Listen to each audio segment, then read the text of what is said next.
मैं ही नहीं नहाता हूं जिंदगी में, तो वो तो मेरे से महान पवित्र है ना, तो उनको नहाने का तो कौन से गंदे हो रहे हैं कि उनको नहाओ? कौन सी गर्मी चढ़ रही उनको जो उनको नहाओ? बिल्कुल नहीं। स्पष्ट कह रहा हूं, मंदिर में अभिषेक होना चाहिए, ये भावना बिल्कुल निकाल दो। जो मंदिर में अभिषेक होना चाहिए ये भाव रखता है वो मिथ्या दृष्टि है। अब दूसरी सुन लेना, नहीं इतने सुन के रह जाओ। जो श्रावक होकर अभिषेक नहीं करे वो महामिथ्या दृष्टि है।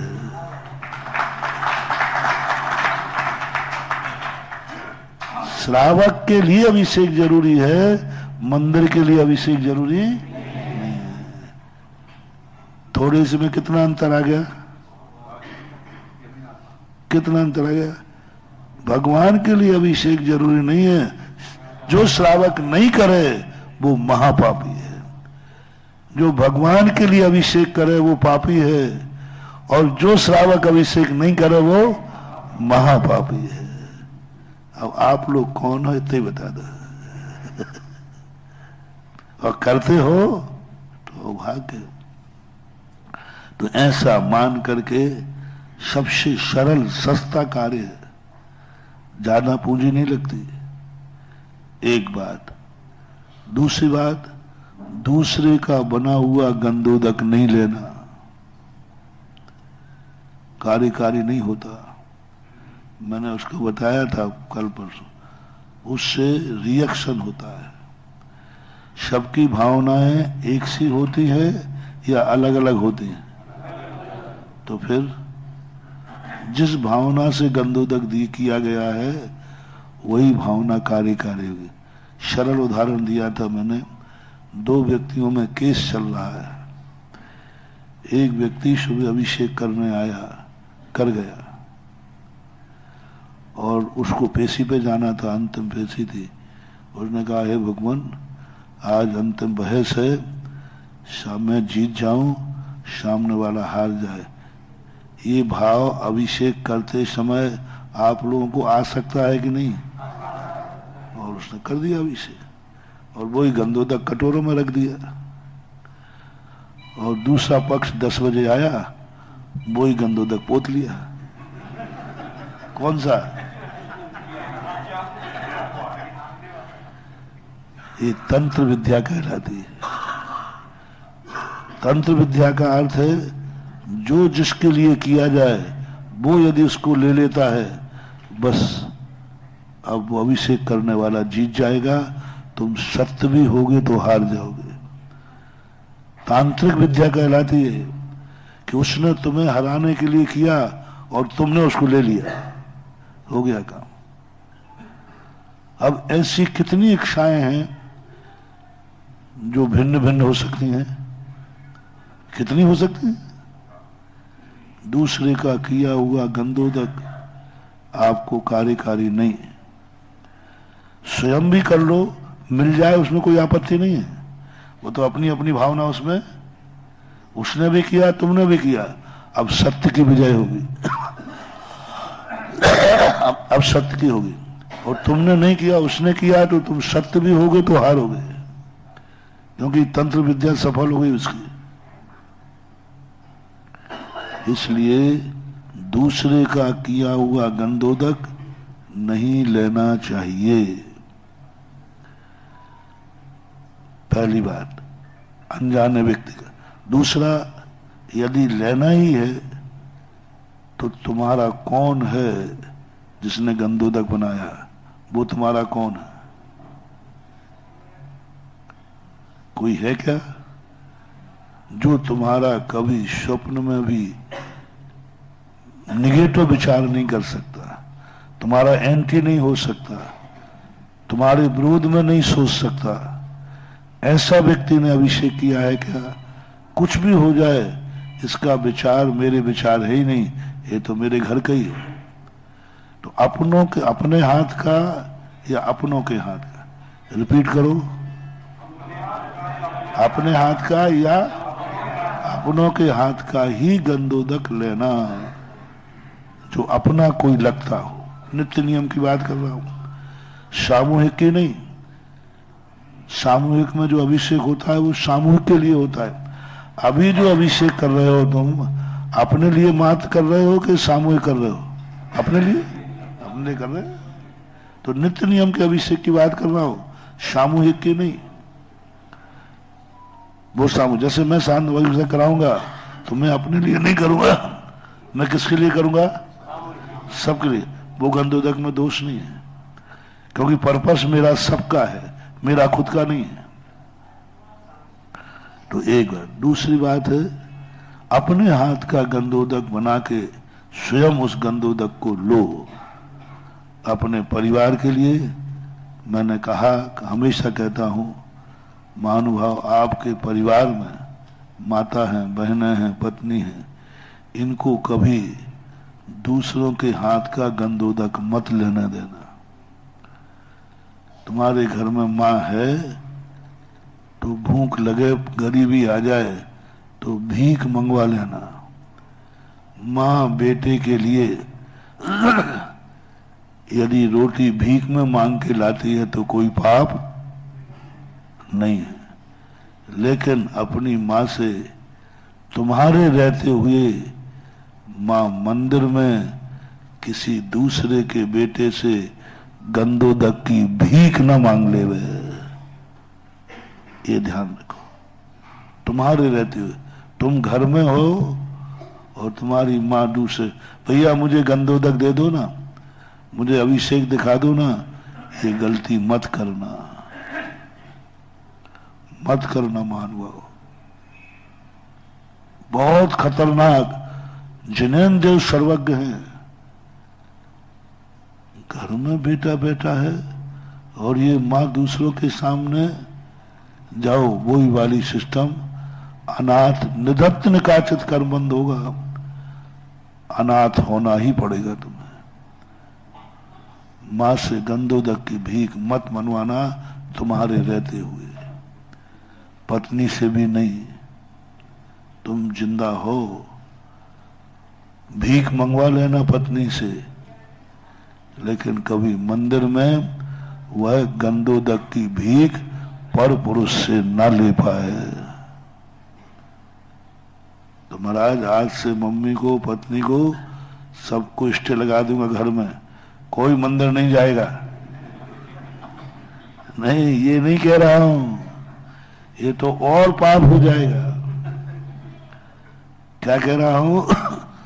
माँ मैं हूं ना, बेटा महाराज ने कहा दूसरे के बेटे से गंधोदक नहीं लेना, तेरे लिए नुकसान है। तो क्या करूं, अभिषेक लूं या नहीं लूं? तो क्या कहना, माँ मैं जिंदा हूं ना, अभी तक मुझे पता नहीं था कि इतना खतरनाक दोष है। कल से मैं अभिषेक करूंगा और मैं लाके तुझे गंधोदक दूंगा। पत्नी से कहो, क्यों चिंता करती, मैं मर गया हूं क्या? मैं अभिषेक दिखाऊंगा और नहीं देख पाए तो मैं गंधोदक लाके दूंगा। अपने हाथ से दो।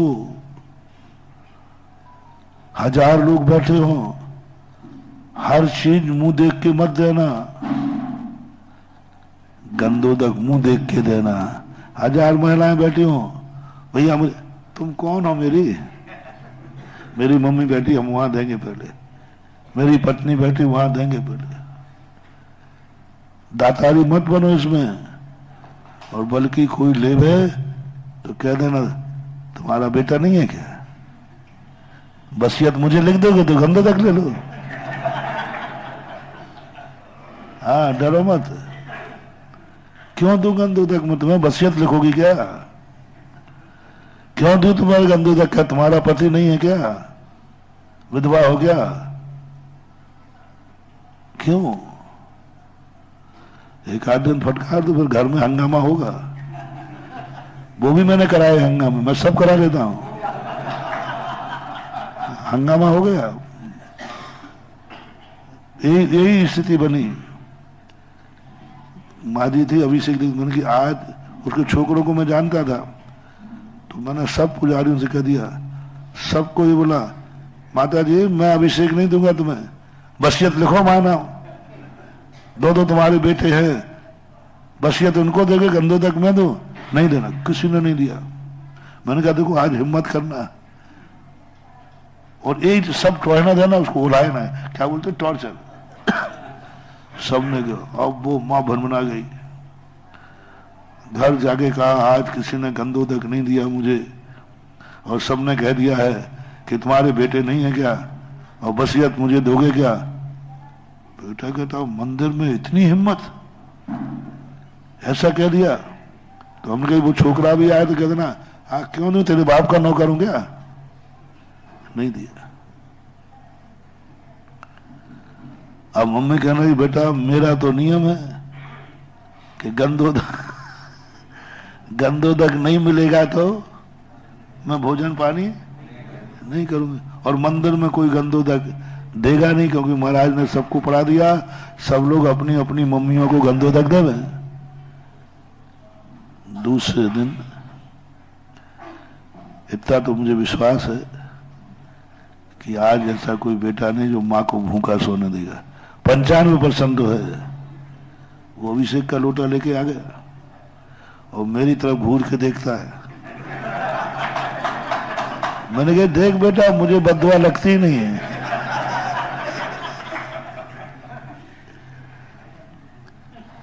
आज वो बेटा 5-6 महीने तक उसने किया। मैंने मारी से कह दिया, मारी मैं बहुत नीचे उतर के काम किया है मैंने तुम्हारे बेटे के खातिर, ये नियम कायम रखना। 6 महीने बाद बेटा आया, रो पड़ा, बोले महाराज जी आपको हमसे, आपका हमारा कौन से जन्म का संबंध है। बेटा बोला आपको क्या पड़ी थी जो आप इतने नीचे उतर आए मेरे खातिर, इतने नीचे उतर आए कि सबको रोक दिया, कोई अभिषेक नहीं देगा। मैंने कहा मेरा तेरा कोई संबंध नहीं है, भक्त और भगवान का जो संबंध है।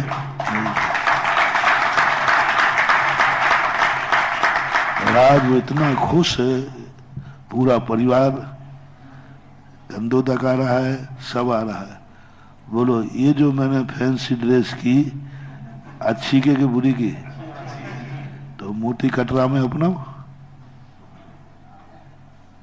यहां भी यही अपना दो। करो थोड़ा उठाओ करते, अपना भाव बुरा नहीं है, अपना भाव क्या है, कैसे करें। तो आप लोग अपनी महिलाओं को गंदोदक पराये पुरुषों के हाथ का नहीं लेने देंगे। घर का कोई सदस्य अभिषेक करेगा और गंदोदक घर ले जाओ, वो यहां नहीं आ सकते, क्योंकि तुम्हारा टाइम की सेटिंग नहीं बनती महिलाओं का और तुम्हारा सेट। तो आप घर गंदोदक ले जाओ, खाली हाथ घर मत जाया करो। गंदोदक का कलश या छोटी सी कलशिया बनाओ, ये भरा हुआ कलश प्रतिदिन आपके घर में प्रवेश होना चाहिए। प्रतिदिन उस गंदोदक का क्या करना, अपने जो महिलाएं नहीं आ पाई समय पर उनको, और अपने हाथ से जो छोटे बालक हैं अपने हाथ से उनको गंदोदक लगाओ। मैंने कल कहा था परसों, 1000 मुनिराज आशीर्वाद दें आपके बेटा बिटिया को, उससे भी अधिक पुण्यवान है पिता अपने हाथ से गंदोदक लेके अपने बेटा बिटिया के माथे पर लगाता है। तो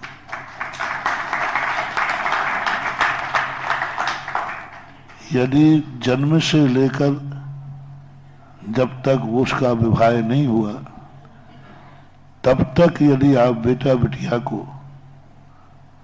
आप गंदोदक लगाते हो, गारंटी मेरी है वे बेटा बिटिया कभी कुल में कलंक